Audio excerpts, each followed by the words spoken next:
சென்னை தியாகராய நகர் பகுதியில் உள்ள அரங்கநாதன் சுரங்கப்பாதையில் கனரக லாரி சிக்கியுள்ளது. இதுகுறித்த கூடுதல் விவரங்களோடு இணைகிறார் எமது செய்தியாளர் சுப்பிரமணியன். வணக்கம் சுப்பிரமணியன், முழு விவரங்களை பதிவு செய்யலாம்.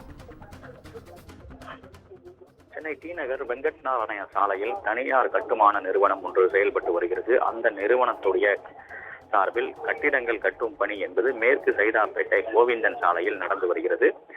அந்த கட்டிடப் பணிகளுக்காக இதர பொருட்கள் என லாரியில் கொண்டு செல்லக்கூடிய பணி என்பது நடந்து வருகிறது.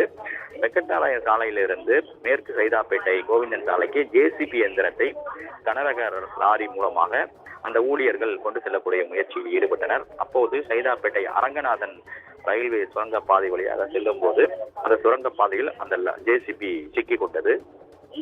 அதனை வெளியே அப்புறப்படுத்த முடியாமல் ஊழியர்கள் மிகுந்த அவதியடைந்தனர். அது மட்டுமல்லாமல் ரயில்வே சுரங்கப்பாதை என்பதால் மிகவும் பரபரப்பு என்பது ஏற்பட்டு இருக்கிறது. ஏனென்றால் முக்கிய ரயில்கள் அனைத்தும் அந்த ரயில்வே பாலம் வழியாகத்தான் செல்கிறது.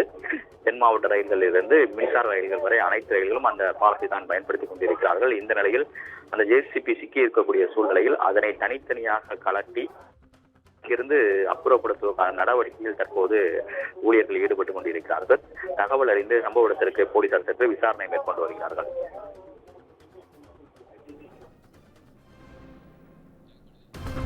விவரங்களை வழங்கியமைக்கு நன்றி சுப்பிரமணியன்.